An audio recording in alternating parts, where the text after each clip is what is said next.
Welcome, everybody. My name is Daniel Tisdale, and I am a sales engineer here at Bigeye. Looking forward to kind of walking you all through our platform.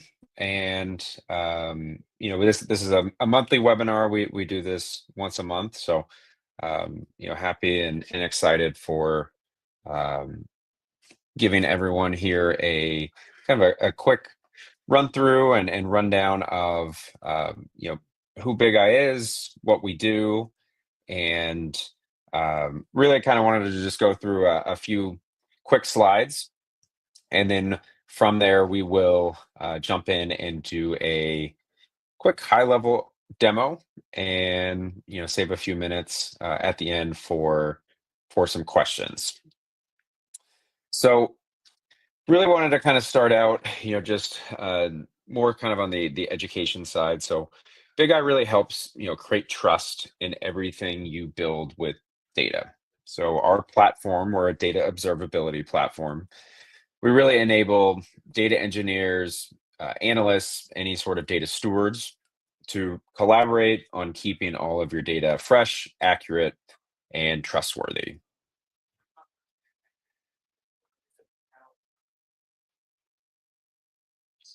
So, for those of you all who aren't familiar with what data observability is, data observability is real time visibility into the behavior of your entire data estate, from the origin of the data through your pipelines into destinations like business intelligence platforms such as Tableau, Power BI, Snowflake, machine learning models and systems, as well as AI applications, which obviously is a big hot topic now. So I'm going to run through a few benefits of a data observability platform, a few components that make up uh, the umbrella of data observability. So few benefits. Data observability platforms really help identify the unknown unknowns. And what that really means is, helping to detect errors, even if they have never been seen before. Helping identify, and quantify what the business impact is. Increased visibility, really speeds up the resolution time for any incidents or outages that occur as a result of a data outage, data pipeline issue. Efficiency, so helping with faster deployment, less maintenance, than data quality. And then the fourth pillar is all around trust, and trust is really a key um, just overarching theme of data observability, Big Eye in general. So helping to detect and resolve issues ultimately before any key stakeholders do. And then on the component side, there's really four kind of main components to a data observability platform. A data lineage. So what path does the data take through your systems? We'll see an example of a data lineage graph in the demonstration. Data pipeline monitoring, and that really means, is data flowing on time from a scheduling perspective and then in the right amount? So, if the pipelines are running, are we getting data that is um, the amount of data, is that correct? And then data quality monitoring, is the data fit for purpose? So completeness, uniqueness, um, validity. So these would be things like, duplicate checks, null checks, any sort of numeric distributions. And then the last component, which you'll see throughout the demonstration as well, is anomaly detection. So can alerts be automatically determined based on kind of the historical shape and patterns of your data? So this is really kind of highlighting, the different areas of an overall data ecosystem that Big Eye is able to, help from a monitoring and observability perspective. We can monitor databases, both cloud, as well as we have numerous connectors into legacy on-prem systems. You can see a few examples here, SQL Server, Oracle, the transformation side of things. So any sort of ETL tool, Azure Data Factory, dbt, Matillion, SSIS, many more that I haven't mentioned. We've got capabilities to monitor any of those ETL processes and jobs, warehouses, Snowflake, Databricks, Azure, Google BigQuery, and then again on the analytics side, so the front end facing dashboards, Tableau, Power BI, Looker, and Bigeye really helps kind of span that entire flow of data so that you have a great sense of visibility and understanding of where there are potential issues that are being introduced as a result.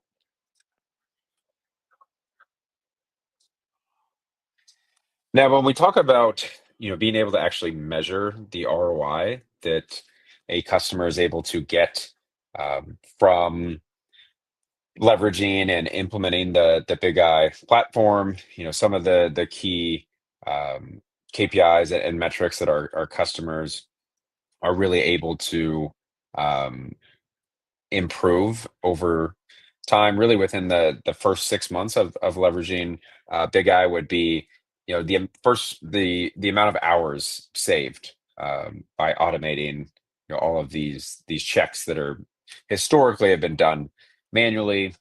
um, Mean time to resolution, you can see around a 65% reduction in the time that it takes for a data engineer or anyone involved to actually resolve issues going forward, as well as just giving you more visibility into how many issues are detected, and actually increasing the trust from business users because they're now feeling confident that they're able to um, actually make accurate business decisions based off of their dashboards.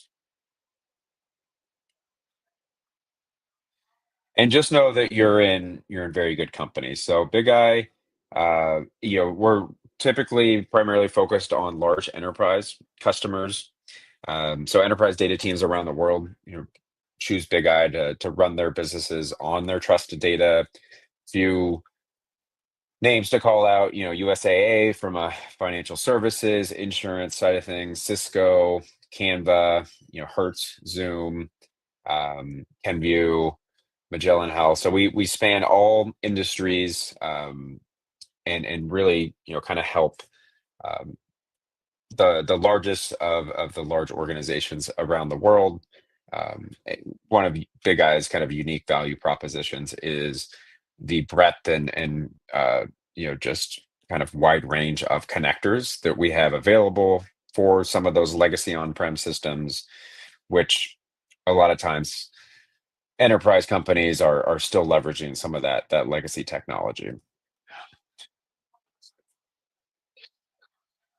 Awesome. So with that said, I would love to kind of jump in and start to kind of walk through a high level demonstration of the Big Eye platform, and then we can save a few minutes at the end for some questions. So let me go ahead, share my screen out here.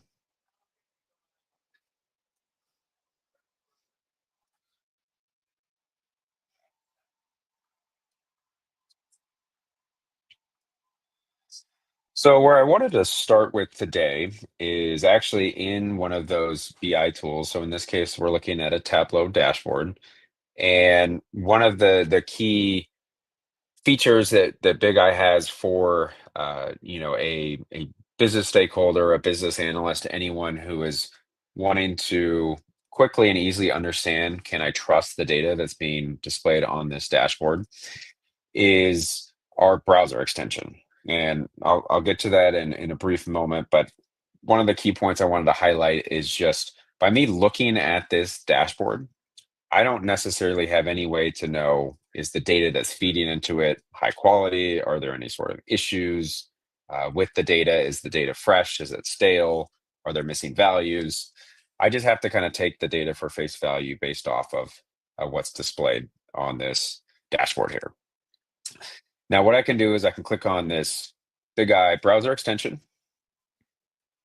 and that is going to pull up some key insights and metrics related to the dashboard itself. So we'll give this a minute to load here. And the way that we're able to do this while this is loading and being pulled up is switch to sharing my screen here.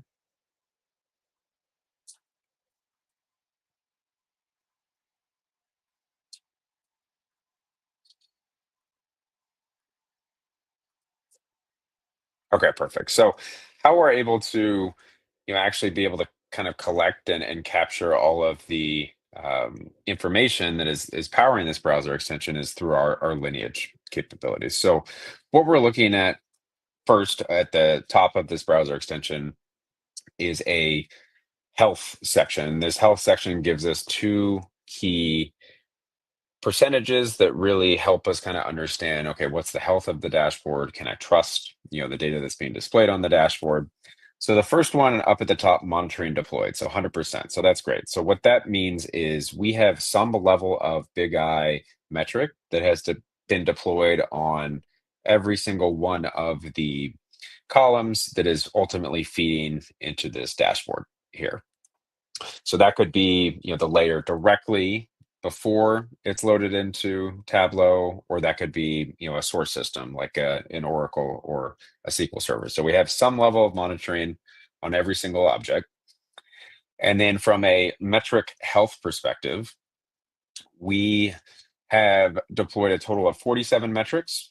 Only 34 of those are healthy. So that's telling me that, hey, we've got 13 metrics that are in some sort of alerting state. Those have generated issues. We have integrations into, ticketing systems. So this can be automatically sent out to, a Jira, a ServiceNow, as well as integrations into Slack, Teams, PagerDuty, any sort of email distribution process or list, as well as webhooks. So I would say by me just looking at this dashboard, seeing that there's a number of metrics that are unhealthy, I would probably not feel super confident in being able to make accurate decisions off of this dashboard. So again, it's a real quick, easy touch point for anyone who is looking at the dashboard to be able to know whether or not they can feel comfortable presenting on this data.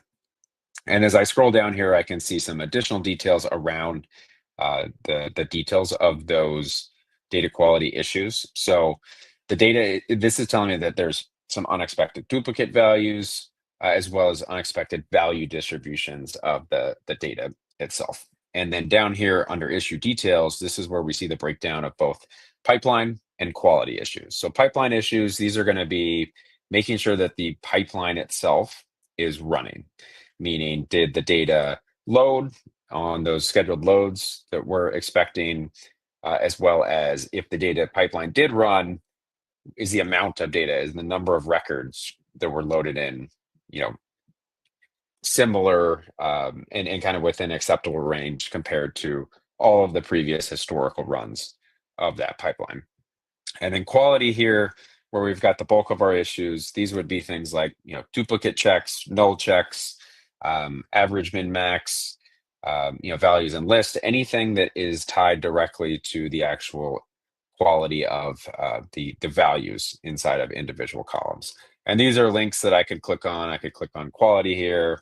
That would take me into kind of the full list of data quality issues that are tied to that section. But from this page, what I'm going to do is kind of jump into the lineage view, which is another big component of Bigeye, which is going to allow me to easily and quickly see, the flow of data end to end. So what we're looking at here is that same critical dashboard we were just looking at in Tableau, and looking and really trying to understand, okay, we understand there's some data quality issues.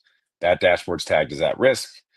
Where are those issues occurring so that we can identify those issues and ultimately fix those issues as fast as possible. So if I start to work right to left, I can see that that dashboard is being populated by this table called sales dashboard in a Snowflake warehouse. We've got 4 columns feeding into that dashboard. One of those columns, price per unit, that's got a data quality issue here. And if I highlight over that column, we can see that that also has an issue at the layer above our replication layer of Snowflake. This is a set of informatic Power Center ETL jobs.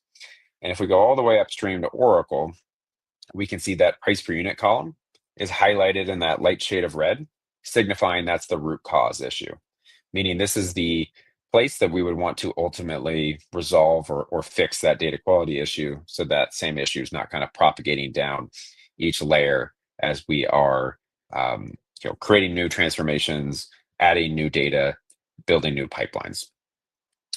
We can see, on the other hand, that quantity here, this column was fine in Oracle.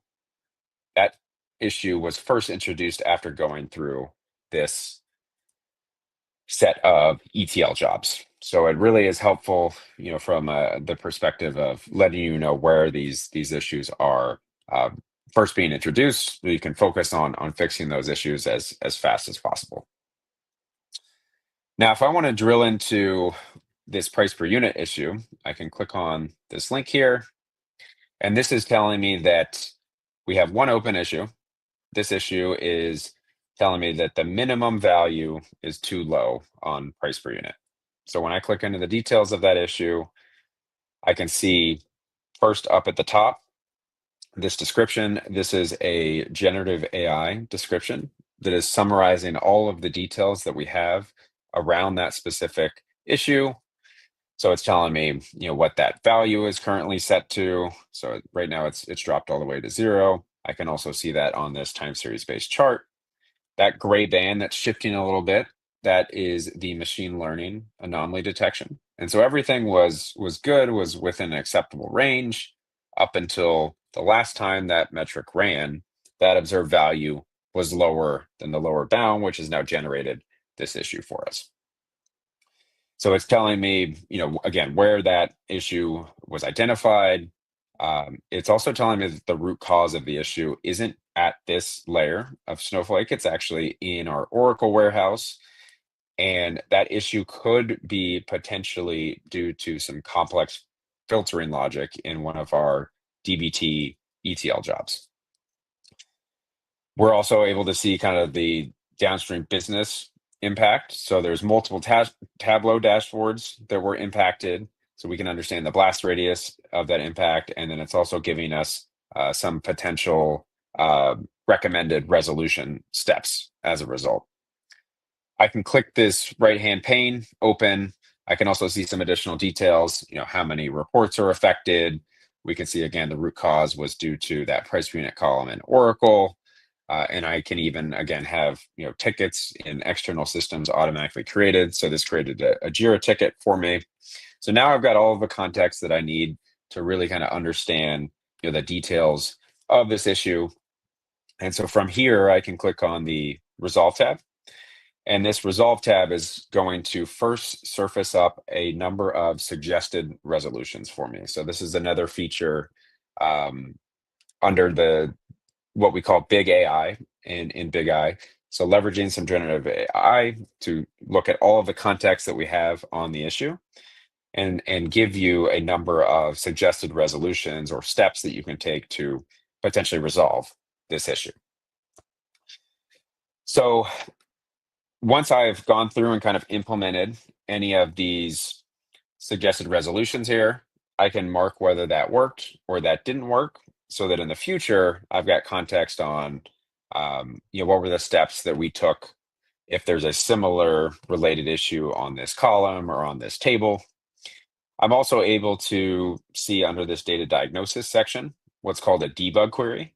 And a debug query is super helpful because it gives me just the affected rows or records that are responsible for that issue alerting in the first place. So this will show me all of the records that are below that lower bound threshold. I can copy this to my clipboard, take that into Snowflake, Databricks, SQL Server, Oracle, wherever that's occurring, whatever database. I could also download those rows. This is a setting you can turn off for certain users for data privacy concerns. Nothing is stored inside of Bigeye. These are just displayed in the browser cache here, so I can see all those rows and records.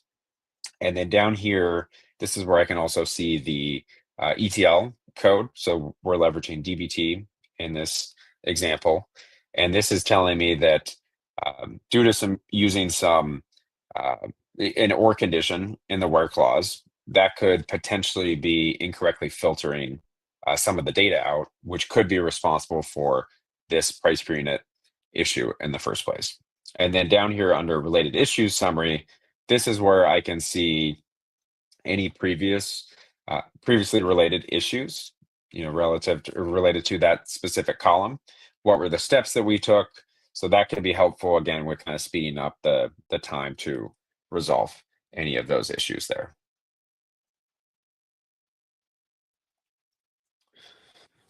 Awesome. So now we've kind of walked through, the full resolution process as far as, okay, what are the things that we can do to help identify and surface up all the details around the issue itself. And then layering on top of that, how can we actually resolve this specific data quality issue? The last piece, kind of around some of the generative AI functionality that I wanted to highlight, was also this preventions section. So this is showing me that for this table, where we do have 7 issues open, there's 4 preventative actions that I could potentially take. So not only do we give you suggested resolutions, but we give you options and steps that you can take to actually prevent this same type of issue from occurring again in the future. So this is going to surface up, again, leveraging some generative AI, suggested preventative actions. Once I've implemented any of these, I could mark these off, and that way I can know, what was something that I had done to potentially harden or improve, this ETL code here. Awesome. So we've kind of walked through, what are some of the helpful tooling for the business analyst with the browser extension here, the lineage piece. Once we've identified that there are a number of issues, how do we go and resolve those issues as well as prevent them? Last thing I wanted to kind of touch on is, well, how did we get here in the first place? How do we create these metrics? So I can go over to the catalog here. This is going to list out all of our connected data sources, and I'm going to drill into Snowflake. This will show all of the schemas we have access to. And let's say we want to go to our orders table and build a new metric. So it's very easy, very straightforward to add a new metric. I can click on add monitoring, and this will kind of take me through and walk me through how to build a new metric. So from here, I have a few different options on how to deploy metrics. Auto metrics is a nice way if you're not entirely sure what type of metric you want to start with. It'll suggest metrics for you based off of the data types in the columns. Um, but to access all of the metrics, I can click on all metrics here, and that's going to pull up the list of around 70 or so out of the box metrics that we have available for you to leverage, as well as any custom metrics. So you can always build custom business logic to be able to kind of satisfy anything that is outside of kind of a standard check. And so this will kind of pull up the full list of metrics that we have available. We've got detailed documentation on each one of these metrics here. And I'm going to just deploy, let's say we want to do a duplicate check metric. So I can click duplicates here. Then I'm going to be presented with the columns that I can deploy that metric on.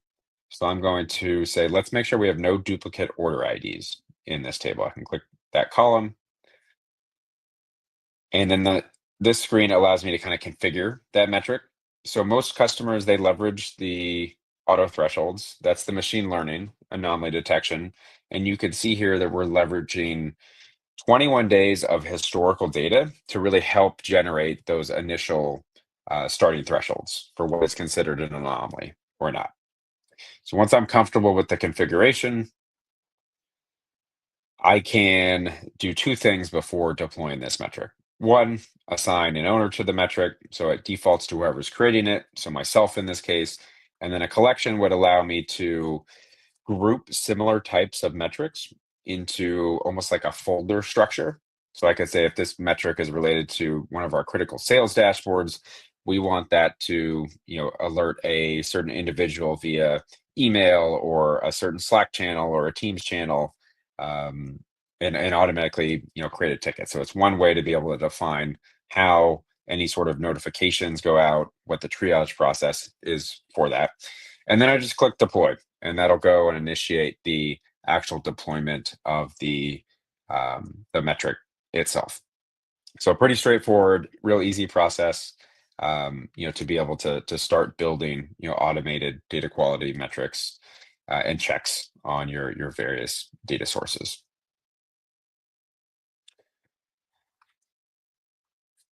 And with that, that kind of concludes the walkthrough of the demonstration. Wanted to make sure that saved a few minutes for any questions that might have come up from anyone on the stream, and then we can wrap up from there.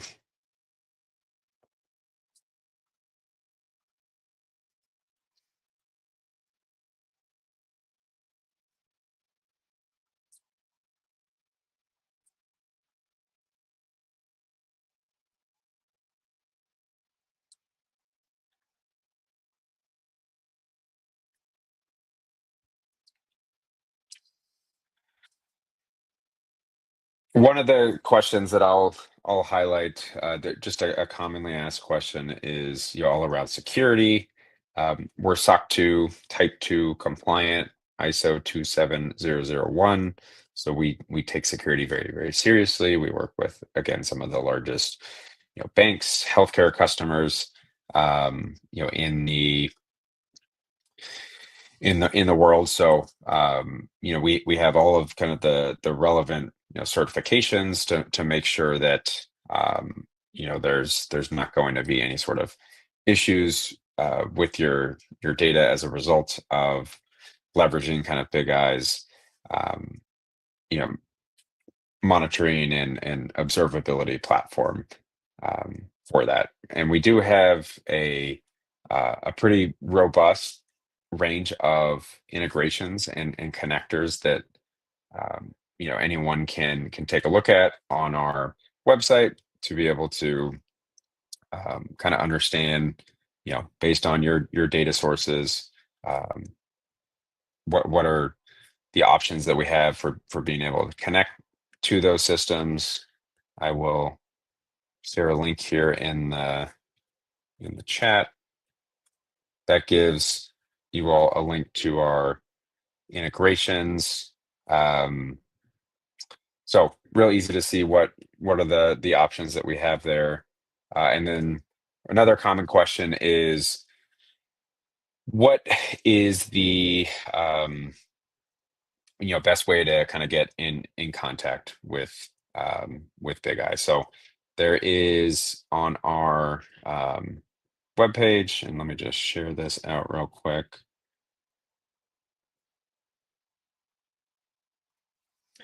So talking back on the integration, so bigeye.com, if you just go to integrations, that'll pull up that kind of full list of integrations. This list is um, always growing. So still reach out to us if you don't see a direct integration for a system you're wanting to connect. And then if you see this get a demo button, you can click on get a demo, fill out your contact information, and we'd be more than happy to give you a more detailed kind of customized product walkthrough on how Big Eye could help your organization there. So with that said, I will stop sharing and leave a minute or two left for any last minute outstanding questions that anyone on this stream has. Really appreciate everyone taking the time to come on and learn a little bit about Big Eye. And I hope everyone has a great rest of their Tuesday.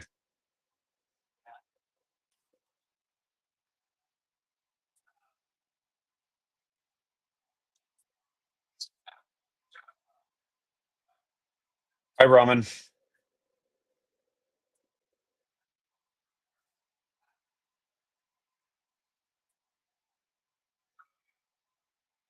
Thank you so much for joining the stream. If you have any follow-up questions, just feel free to reach out to us, and we'd be more than happy to take a deeper dive with you. Doing great, doing great. Thank you so much.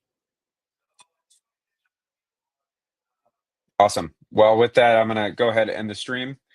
Thanks again, everyone, for jumping on. Really appreciate it.